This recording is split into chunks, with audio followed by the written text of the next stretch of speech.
नमस्कार मित्रों, मैं सुंदरलाल, एजुकेटर एंड टीचर। जैसा कि हमने पिछली क्लास में डिस्कस किया था कि कांग्रेस के अधिवेशन एग्जामिनेशन की दृष्टि से बहुत महत्वपूर्ण है और इनसे बहुत काफ़ी सवाल बनते हैं एग्जाम में। पूछा जाता है कि कौन सा अधिवेशन कहाँ हुआ था, किस सन में हुआ था, उसमें क्या डिसीजन लिए गए थे, क्या महत्वपूर्ण कार्य थे और उसके अध्यक्ष कौन थे। इसी बारे में हम डिस्कस करने के लिए जा रहे हैं।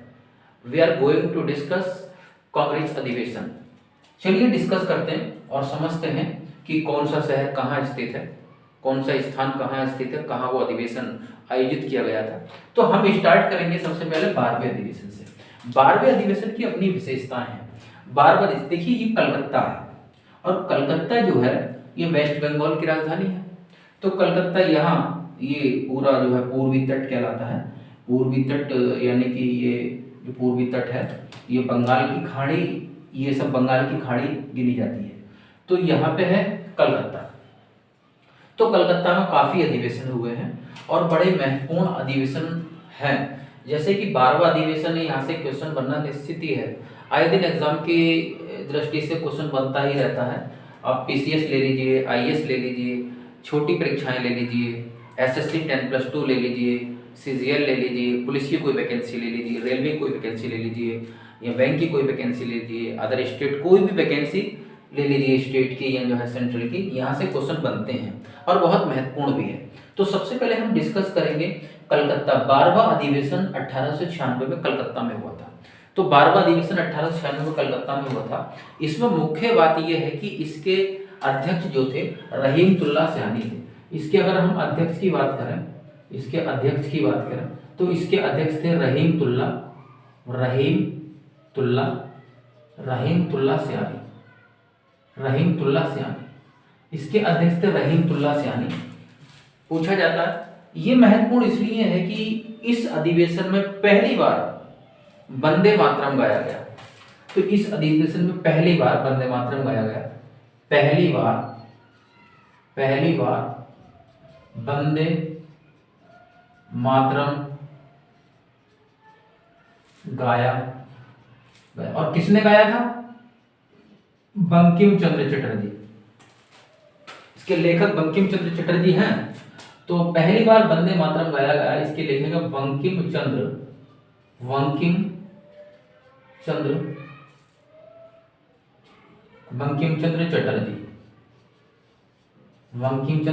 चटर्जी। तो पूछा जाता है क्वेश्चन कि पहली बार कौन से अधिवेशन में वंदे मातरम गाया गया था। तो आप बताएंगे 12वां अधिवेशन 1896 कलकत्ता। इसके अध्यक्ष पूछे जाते हैं रहीमतुल्लाह सयानी। पहली बार वंदे मातरम गाया गया, बंकिम चंद्र चटर्जी इनके लेखक हैं और इन्होंने गाया। यहाँ से ये क्वेश्चन बनते हैं। उसके बाद हम डिस्कस करते हैं 22वां अधिवेशन 1906। ये भी कलकत्ता में हुआ था। ये क्यों महत्वपूर्ण है? ये काफी महत्वपूर्ण है। पहली चीज तो यह है कि इसकी अध्यक्षता जो की थी, अगर हम अध्यक्ष की बात करें तो इसके अध्यक्ष थे दादा भाई नौरोजी। दादा भाई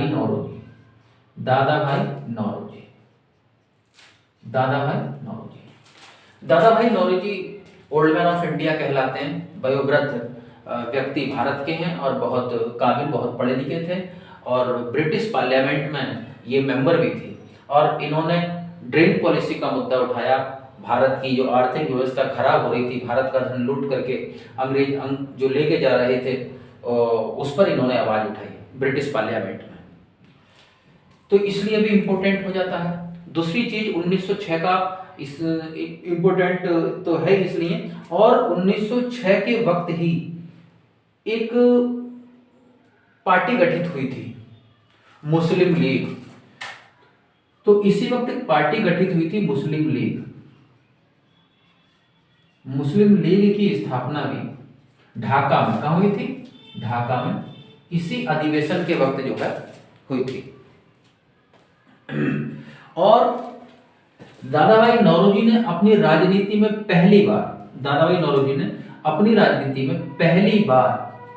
पहली बार कांग्रेस मंच से स्वराज शब्द का यूज किया।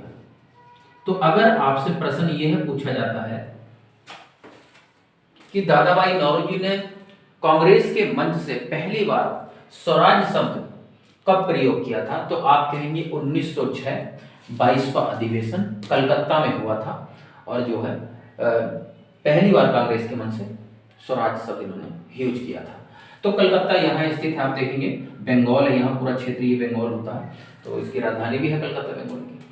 26वां अधिवेशन 1911 की बात करते हैं, ये क्यों महत्वपूर्ण हो जाता है, और ये भी कलकत्ता में हुआ था 26वां अधिवेशन। ये इसलिए महत्वपूर्ण हो जाता है ये वाला 1911 वाला, इसके कार्य इसकी इसमें पहली बार जो है जनगण मन गाया गया था। इसमें पहली बार क्या गाया गया था, जनगण मन, ठीक है। हाँ, और इसके अध्यक्ष थे बिशन नारायण धर। अगर आपसे पूछा जाए कि किसकी अध्यक्षता में 1911 में पहली बार जन गण मन गाया गया, तो आप बता देंगे इसको, तो इसको आप बता देंगे जो है बिशन नारायण धर। पहली बार जनगण मन गाया गया, पहली बार, बहुत पूछे जाते हैं दोनों, पहली बार जन गण मन गाया गया, पहली बार जनगण मन गाया गया, बिशन नारायण धर इसके अध्यक्ष थे। अब बात करते हैं 1917 की। 1917 वाला क्यों महत्वपूर्ण है, हम इसको समझने का प्रयास करेंगे। देखिए 1917 वाला इसलिए महत्वपूर्ण हो जाता है, आप जानते हैं कि 1916 में एक राष्ट्रीय नेता थे कांग्रेस के, बाल गंगाधर तिलक। उन्होंने 1916 में एक्चुअल में क्या है कि होम रूल लीग की स्थापना की थी पूना में, और उनके कुछ महीनों बाद होम रूल लीग की स्थापना आयरिश महिला एनी बेसेंट भी थी, उन्होंने भी 1916 में की थी होम रूल लीग की स्थापना। उसके बाद पुलिस उन महिला को गिरफ्तार कर लेती है, जेल में डाल देती है, तब उनकी पहचान और ज्यादा बन जाती है। जो आयरिश महिला थी एनी बेसेंट की, उनकी पहचान भारत के लोगों में बहुत हो जाती है, और भारत के लोग उनको पसंद करने लगते हैं, क्योंकि भारत की आज़ादी के लिए वो संघर्ष करने लगती हैं। तो इसलिए ये महत्वपूर्ण बन जाता है। 1917 में इनको गिरफ्तार कर लिया जाता है, और गिरफ्तार करके जेल में डाल दिया जाता है। तो 32वां अधिवेशन 1917 ये इसलिए महत्वपूर्ण है कि अभी तक जितने भी अधिवेशन कांग्रेस के हुए, कोई भी महिला कैंडिडेट या कोई भी महिला अध्यक्ष नहीं बन पाई थी। एनी बेसेंट ऐसी पहली महिला होंगी जो कांग्रेस की पहली महिला अध्यक्ष बनेंगी। तो कांग्रेस की पहली महिला अध्यक्ष, पूछा जाए कि कांग्रेस की पहली महिला अध्यक्ष कौन से अधिवेशन में चुनी गई थी, 32वां अधिवेशन। कब चुनी गई थी, 1917 में। और नाम क्या था, तो उनका नाम था श्रीमती, उनका नाम था श्री, है ना, उनका नाम था श्रीमती एनी बेसेंट। उनका नाम था श्रीमती एनी बेसेंट, उनका नाम था श्रीमती एनी बेसेंट, है ना, उनका नाम था Shrimati Annie Besant. Shrimati Annie Besant जो है वो चुनी गई थी, ठीक है। श्रीमती एनी बेसेंट पहली महिला अध्यक्ष थी कांग्रेस की। तो आपने डिस्कस किया 1896, 1906, 1911, 1917, और पहली महिला अध्यक्ष श्रीमती एनी बेसेंट चुनी गई थी कांग्रेस की। बहुत इंपॉर्टेंट है, इसको याद रखना है, बार बार पूछा जाता है। तो ये जो हमने जानकारी आपको दी कलकत्ता के बारे में है, और कलकत्ता जो वेस्ट बंगाल की राजधानी भी है। अब हम चलते हैं सूरत। सूरत में एक्चुअल में क्या हुआ था, दो बातें थी। पहली चीज, सूरत को क्यों याद रखना है, 1907 में सूरत अधिवेशन हुआ था कांग्रेस का सूरत अधिवेशन 1907 में हुआ था। सबसे पहले इसके अध्यक्ष रास बिहारी बोस थे।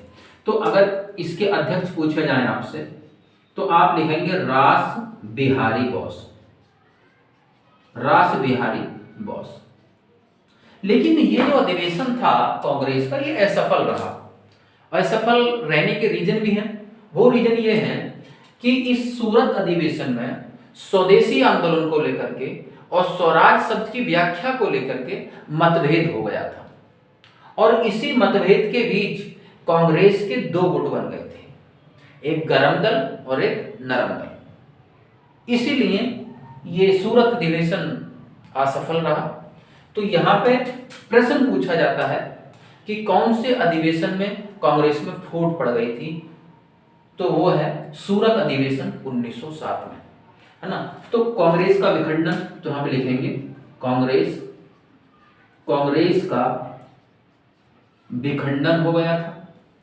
इसमें कांग्रेस का विखंडन, उसका रीजन था स्वराज शब्द की व्याख्या को लेकर के, स्वराज शब्द की व्याख्या को लेकर, और दूसरा ये स्वदेशी आंदोलन, क्योंकि 1905 में लॉर्ड कर्जन ने बंगाल को दो भागों में विभाजित करने की घोषणा कर दी थी। पूरे देश में रोष था, पूरे देश की जनता में रोष था, हमें बंगाल विभाजन नहीं चाहिए। उसी बात को लेकर के कांग्रेस में भी मंथन हो रहा था। तो उस वक्त जो है भारत के लोगों ने विदेशी कपड़ों की गोली जलाई थी। कुछ कांग्रेसी बोल रहे थे कि ये ठीक है, हमें बहिष्कार करना चाहिए विदेशी चीजों का, और कुछ लोग थे कांग्रेस के बोल रहे थे कि नहीं, ये हमारी नैतिकता में नहीं है। इसी बात को लेकर के विभेद हो गया था। तो कांग्रेस का विभाजन स्वराज शब्द की व्याख्या को लेकर और किसको लेकर, और जो है स्वदेशी आंदोलन को, स्वदेशी आंदोलन। अच्छा, ये पूछा जाता है आपसे स्वदेशी आंदोलन कौन सी घटना से संबंधित है, तो बंगाल विभाजन से संबंधित है। इसको आप विशेष रूप से याद रखेंगे। आगे बढ़ते हैं हम। उसके बाद नागपुर अधिवेशन 1920, ये क्यों महत्वपूर्ण? 35वां मैंने बताया पूरा नागपुर जो है ये सूरत जो है गुजरात में आ जाता है बाबू, ये नीचे ये गुजरात में है सूरत। कभी आप सोचें ये गुजरात है, सब ये गुजरात है पूरा। तो सूरत गुजरात में, नागपुर महाराष्ट्र में है, और नागपुर में 35वां अधिवेशन 1920 में हुआ था। और यहाँ जो है एक प्रस्ताव पारित हुआ था 1920 के अधिवेशन में नागपुर, असहयोग आंदोलन का प्रस्ताव। ये पूछा जाता है कि असहयोग आंदोलन का प्रस्ताव कहाँ पारित हुआ था, तो यहाँ पे लिख रहा हूं असहयोग आंदोलन प्रस्ताव पास हुआ था। ये पूछा जाता है कौन से अधिवेशन में, तो नागपुर अधिवेशन में 1920 को असहयोग आंदोलन का प्रस्ताव पास हुआ था। ये विशेष रूप से ध्यान रखेंगे। अध्यक्ष पूछना मेरे से इतना उचित नहीं है इसमें, लेकिन फिर भी राघवाचारी इसके अध्यक्ष हैं। अगर पूछा जाए तो लिख देंगे, यहाँ नीचे लिख देंगे राघवाचारी इसके अध्यक्ष हैं, ये अध्यक्ष है। उसके बाद दिल्ली की चर्चा कर लेते हैं। दिल्ली तो आप जानते हैं यूपी के बॉर्डर पे और हरियाणा के बॉर्डर पे है, बिल्कुल यूपी से लगा हुआ, हरियाणा से लगा हुआ। कुछ हरियाणा के जिले, कुछ यूपी के जिले, कुछ राजस्थान के जिले, सब मिलाकर के एक एनसीआर का निर्माण करते हैं। इनकी सीमाएं लगी हुई हैं कुछ इन जिलों की दिल्ली से। दिल्ली का महत्वपूर्ण इसलिए हो जाता है, यहाँ एक विशेष अधिवेशन हुआ था। आपने देखा होगा मैंने इस समय 12वां, 22वां, 26वां, 32वां ये लिखा है, लेकिन दिल्ली के रेस्पेक्ट में कुछ नहीं लिखा, क्योंकि ये विशेष अधिवेशन था, तुरंत करना पड़ा। ये था विशेष अधिवेशन, यानी कि तत्काल इसको बुलाना पड़ा। और इसके अध्यक्ष जो बनाए गए थे वो थे अबुल कलाम आजाद।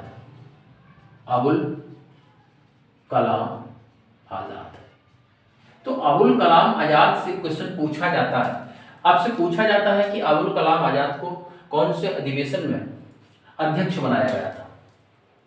एक तो ये, दूसरा पूछा जाता है कि सबसे युवा अध्यक्ष, तो ये अबुल कलाम आजाद जो है ये सबसे युवा अध्यक्ष है।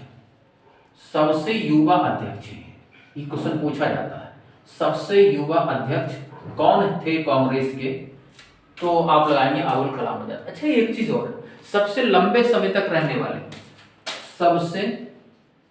सबसे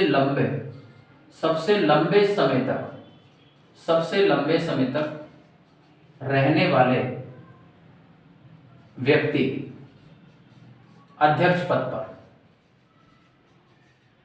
अध्यक्ष, कांग्रेस के अध्यक्ष पद पर सबसे लंबे समय तक रहने वाले व्यक्ति अबुल कलाम आजाद थे और जो सबसे युवा भी थे। 40वां अधिवेशन कानपुर में हुआ था। कानपुर, ये सब यूपी का क्षेत्र है। देखिए यहां से अगर हम स्टार्ट करेंगे, ये सब जो है, ये दिल्ली छोड़ दीजिए थोड़ा सा, ये सब ये नीचे को आपने, ये सब यूपी का क्षेत्र। तो ये यहाँ पे जो है कानपुर है, और कानपुर में 40वां अधिवेशन हुआ था। इसकी अपनी विशेषता ये है, 40वां अधिवेशन कानपुर। तो अगर हम कानपुर की बात करें, कानपुर तो कानपुर में 40वां अधिवेशन हुआ था। 40वां अधिवेशन कानपुर में हुआ था। इसकी विशेषता क्या है? इसमें जो है सरोजिनी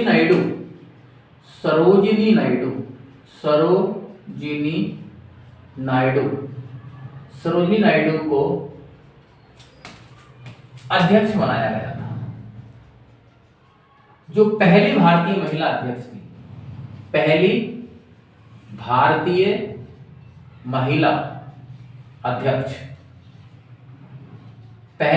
महिला अध्यक्ष थी। यह क्वेश्चन पूछा जाता है आपसे कि सरोजिनी नायडू को कौन से कांग्रेस अधिवेशन में कांग्रेस का अध्यक्ष चुना गया था कानपुर? कब? 1920। देखो यहां पहली भारतीय महिला अध्यक्ष आएगा तो आप लोग टिक करके आएंगे सरोजिनी नायडू, और कांग्रेस की पहली महिला अध्यक्ष आएगा तो आप टिक करके आएंगे श्रीमती एनी बेसेंट। ये भी हुआ। लखनऊ अधिवेशन बहुत महत्वपूर्ण है। अच्छा, बनारस वाले का थोड़ा सा बस जिक्र है, एक बार पूछ लिया था, तो ये बनारस है, ये भी यूपी में ही है। देखिए बनारस, और नीचे को है यहाँ, तो बड़ी फेमस नगरी है, धार्मिक नगरी है भारत की धार्मिक राजधानी कहा जाता है इसको। तो इसके जो अध्यक्ष थे, बस अध्यक्ष पूछा जाता है इसका, तो इसके अध्यक्ष थे, इसके अध्यक्ष ध्यान नहीं आ रहे हैं, इसके अध्यक्ष बनारस वाले के, चलिए बाद में बता देंगे इसके अध्यक्ष कौन थे। गोपाल कृष्ण गोखले थे। गोपाल कृष्ण गोखले इसके अध्यक्ष थे। लखनऊ वाला बहुत बार पूछा जाता है। मैंने आपको बताया जब कांग्रेस का विखंडन और विभाजन हो गया सूरत में 1907 में, दो शब्दों को लेकर के, एक स्वराज को और एक आंदोलन को लेकर के उनके बीच जो मतभेद हुआ, उसको यहाँ एकीकरण हुआ। तो कांग्रेस का जो समझौता हुआ, कांग्रेस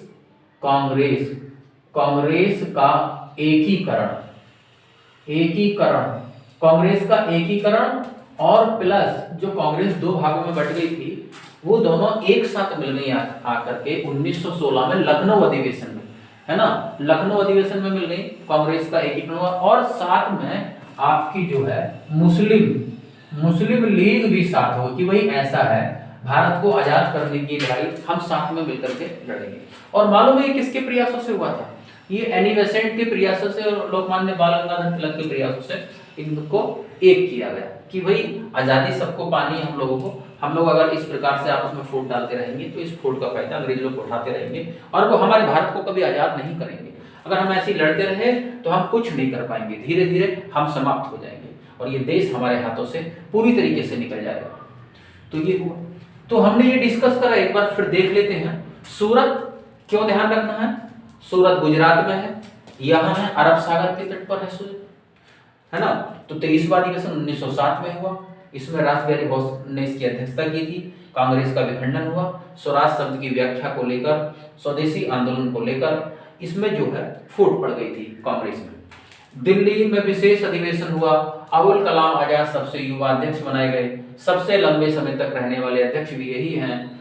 लखनऊ अधिवेशन में कांग्रेस का एकीकरण हुआ, यानी कि कांग्रेस जो दो भागों में बटी थी और मुस्लिम लीग भी जो है इसी में शामिल हो गई और साथ में मिलकर के इन्होंने देश की आजादी की लड़ाई लड़ी। कानपुर अधिवेशन इसलिए महत्वपूर्ण हो जाता है, 40वां अधिवेशन 1925 में सरोजिनी नायडू को अध्यक्ष बनाया गया था और पूछा जाता है पहली भारतीय महिला अध्यक्ष, इसलिए वेरी मोस्ट इंपोर्टेंट हो जाता है। बनारस वाला 1905 में हुआ था, गोपाल कृष्ण गोखले इसके अध्यक्ष थे। और बाकी ये है कलकत्ता सब चल रहा है, ये 12वां अधिवेशन है, 22वां है, 26वां है, 32वां है। सन याद रखिए 1896, 1906, 1911 में बहुत इंपॉर्टेंट सन है और इसी के माध्यम से आप बहुत सारा कुछ याद कर लेंगे यहाँ पे। जैसे 1896 पहली बार वंदे मातरम गाया गया था, ये इसलिए याद रखना है। 22वां अधिवेशन 1906 वाला इसलिए याद रखना है कि इसमें दादा भाई नौरोजी ने पहली बार कांग्रेस के मन से स्वराज शब्द का प्रयोग किया था। 1911 वाला जो 26वां अधिवेशन है वो इसलिए याद रखना है कि यहाँ पहली बार जनगण मन गाया गया था।